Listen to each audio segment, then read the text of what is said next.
Hey guys, welcome back to the channel. It's the Jade Gemini.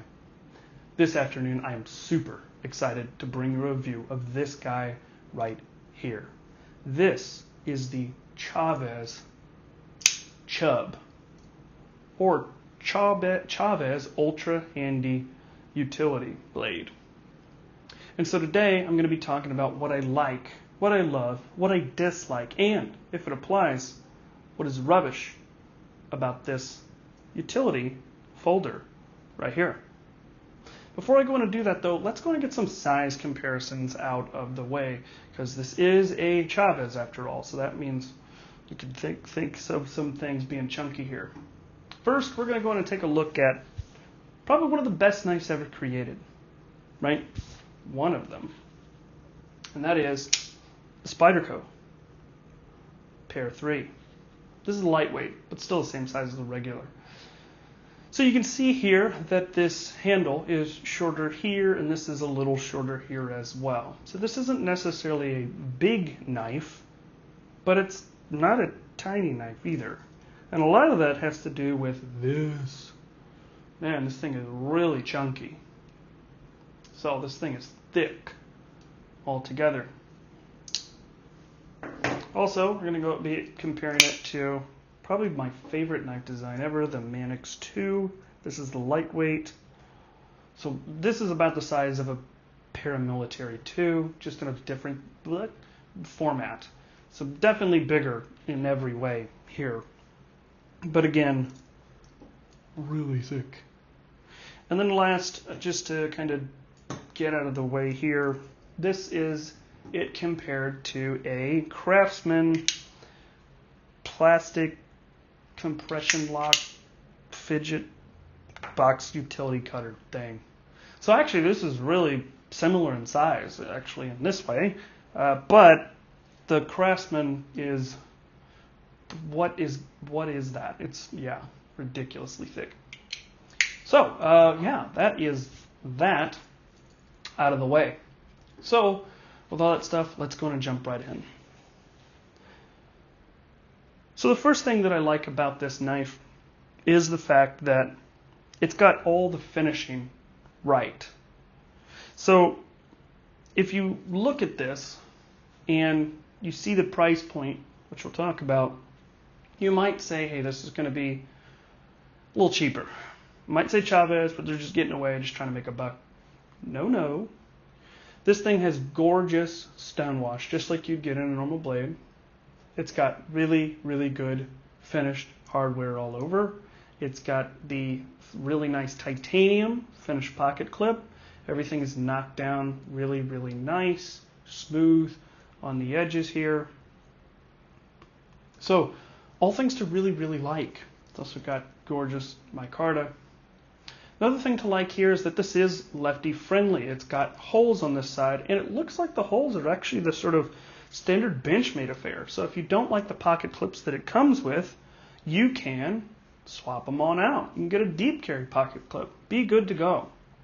So that's another thing to go ahead and like as well.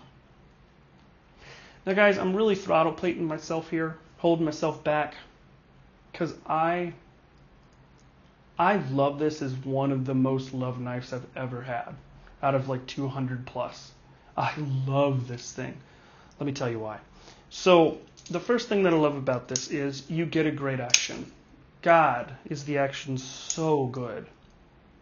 Fires out with just vehement authority. Just flops out there. Has that smooth action all the way through. Everything is tight, rock solid, no blade play at all in any direction. This thing is a bank vault. The other thing that I love is it feels like a bank vault, right? For multiple reasons. The first is this thing is heavy. Might be micarta, but it has these steel liners, this big, thick carrier system for the utility blade here. And it weighs about 5 ounces or so. So this thing just feels like a beefcake, even though it is rather small, you know. The other thing I love is that this is perfect size, right? The Chub, because it's like big and round, and also it has this big notch. It is one of the most confidence-inspiring feeling knives. It's locked in so much. You have this big fat broom handle kind of palm swell. So it feels insanely controllable and easy, right? The other thing that's really cool is that it's actually quite ergonomic too.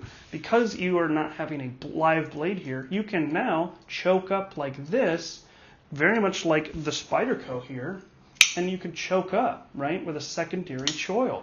So this has the exact same thing where you can choke up, and you have an amazing, really thick Chavez jimping that I also love here on the back for control over the knife, and that locks in. You can even do this, which is really weird. And these notches here in the release system even kind of act a little bit like jimping as well. But with the size, it doesn't feel like a small knife, but it's not ridiculously big over the top for what you need. You can also easily choke up and just dip that tip into the package and be able to go ahead and cut without any issues whatsoever.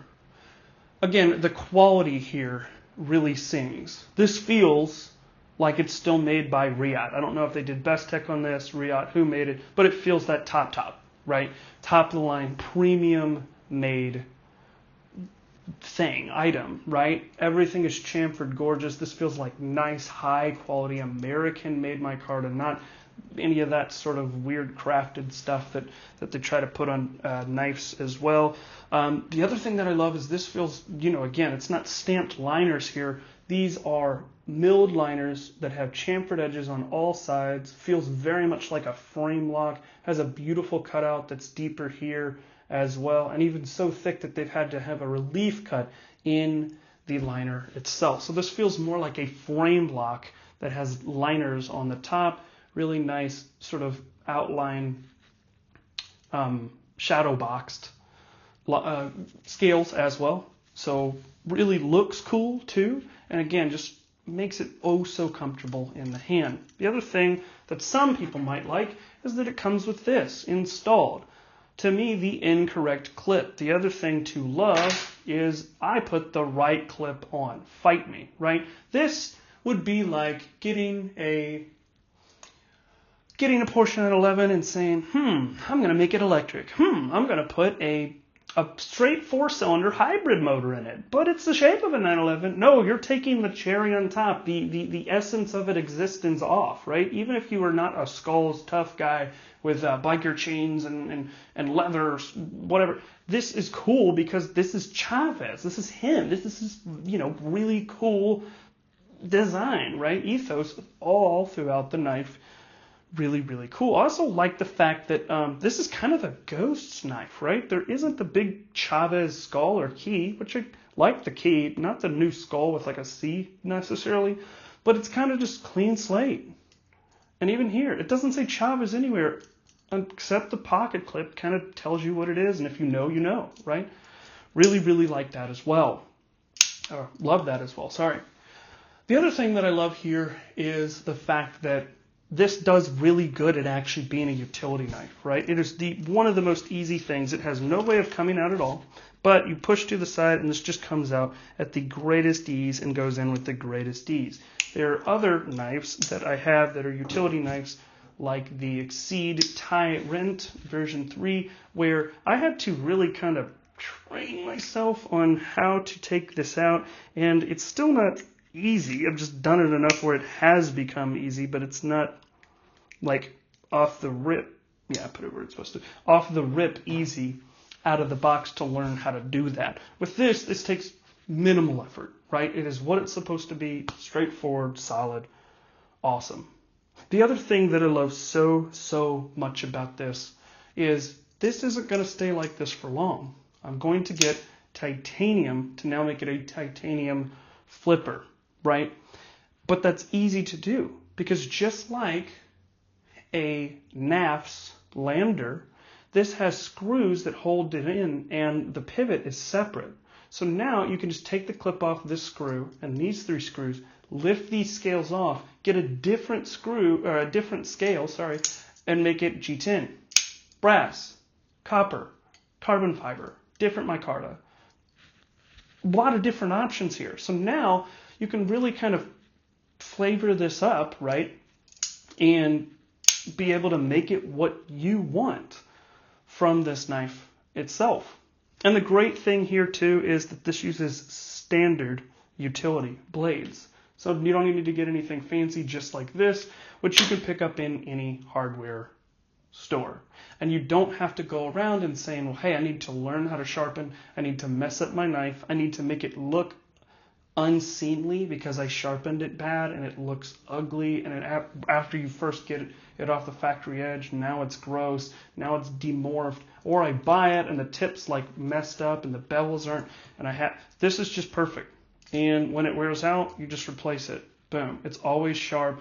Best cutting geometry that you could just imagine. For utility, for just what I use most of my knives for, I'm going to cut plastic, cut an Amazon package. Just want to dip the tip into some tape, get a box open. Perfection. But perfection with soul, with that sort of street cred, that respect. When I put this in the sort of knife haul, right? Hey, this is what I'm carrying. This is my EDC today, guys. Right? Like, people are going to be like, oh yeah, Chavez, you know what's up, even though it's a utility knife. So, all things to love. Like, somebody could make the argument, well, hey, this is like, if $8, $11, right? And it gets the job done, and it uses the same blade, like you're paying so much more. But here's the thing. I think that we have different clientele. It's like saying, hey, a car, they both have round wheels and use gasoline. Why would you pay for a Porsche 911 when you could get a Kia something or another, right? Nothing against Kia. Kia's coming on the up. They're pretty cool with their designs, but you get the idea. The thing is here is there's two different clientele, right? This might be something you don't care about. This gets run over by a truck, throw it in the bottom of a toolbox, right? Gets grease on it, everything like that. This is made for like a construction worker, drywall cutter, things like that. Which respect to that blue collar industry, things like that. But this is made for the enthusiast, right? Somebody that's like, hey, I've got, again, the designs. I've got the titanium pin, big idea designs. I've got the Raylight, Pineapple Mini, double A, right? Titanium. This is something that, is a nicer quality, is going to last you a lifetime, has an experience with it, a personality, right? Personality some people hate, some people love. To me, this is kind of like American traditional tattoos embodied in a knife. Like I was saying, this is something that is not only one of the, just a good knife, but it's one of my favorite knives I've ever had. Everything is so high quality. This is like you're getting a $275, Riot made knife, but $100 because it's a utility knife. It's awesome. But there are small things to dislike. So the first one that I've really found is that not a big deal. They're, again, trying to save money, but this has a G10 black backspacer. Doesn't bother me. G10's a great material, right? But I would have rather just had a titanium standoff in there. Maybe they did it to kind of clear tolerances and things. I don't know. But that was the one thing that's like, oh, it's all silver and then just black. Oh, okay. All right. Not the biggest deal, not the end of any worlds, but something to keep in mind for the enthusiast all the same. The only thing that's really a pain in the ass about this knife, sorry for cussing, and I would almost just about say it's on the rubbish, is these screws. These screws here stick up, which doesn't really matter here, but these two ones in particular, because I've been trained for frame locks that when you're flipping them, you don't want to put your finger on the frame. So instead, I put my two fingers on the pivot and I flip it, right? So when I do that out of Pavlov's dog's training over the years, repetition, muscle memory, my finger goes right here, and just the way that this is so high and comes to a point, it just rubs and rubs and rubs. And it's just like uncomfortable, right? Now you can just easily train yourself to choke back on this choil here and flip it with the great action. Or you could just kind of, tough it up. Microtex won't wear out your hands, whatever. Kind of have that same sort of philosophy here and just get used to it. But it is kind of annoying that those weren't just flat, conical shaped. They are these, that come out off of the knife itself. Also, something that I would say is kind of distasteful is, why do you need 3? You could have just had 2 and it still would, bolt everything down. I don't get why you had to have all of this on the front. You could have had just this and this, this and this, and be fine. You don't need that one. It just seems like a lot of screws, right? Again, to me, I love this knife. It's cool. It doesn't really bother me that bad, but again, that is the biggest annoyance, that you have a hot spot on the knife every time you go to use it and are like, oh yeah, let me retrain my brain. So that's the only thing that I would say is to dislike and rubbish. Oh, the last thing is, if you listen, this is a little loose here. It's not as tight. There isn't like a tension-based system, which again, I don't mind that big, but you could be annoyed by the sort of rattliness of that, and I think that could have been easily engineered if you just, kind of had a little pressure or something like that in that carrying mechanism. So, with all that out of the way, this is amazing. The price, amazing. The quality, top of the line. Has so much personality. I even would say it's one of the best looking Chavez. They should just make a Wharncliffe that looks like this. Also, it's a Chavez that has a choked up choil, which is one of my favorite features of pocket knives when you have a choil, right? If you're using this, ultimate blade cutting geometry for the normal sort of things, the Amazon package that has more EDC gear, the cutting open plastic, not having to worry about sharpening it, getting special materials, failing at sharpening, knocking off a burr, all that sort of stuff. You just replace the blade and go. And you can pick it up in any sort of store. This thing is awesome. It's not just a contender for a utility blade. This is a contender for one of the best blades in your pocket, period. So, anyways, I love this knife, and I hope you enjoyed this video, as I'm super pumped to go ahead and make it. If you did like it, please go and give a like, as well as subscribe if you like this kind of content. There's a lot more EDC content coming, always. And so if you like this, I'd appreciate it, as it does help out the channel. Also, if you have any sort of questions, please go and leave those down below, as I love fellowshipping with you guys, answering any sort of questions that you might have. Of course, most importantly, I appreciate you taking time and watching this video, as there's so many amazing content creators you could be listening to, just blabbing away, and you're listening to my little channel over here. I really do appreciate that. Most importantly, I hope everybody stays safe. You guys have a great rest of your week. Take care. Peace.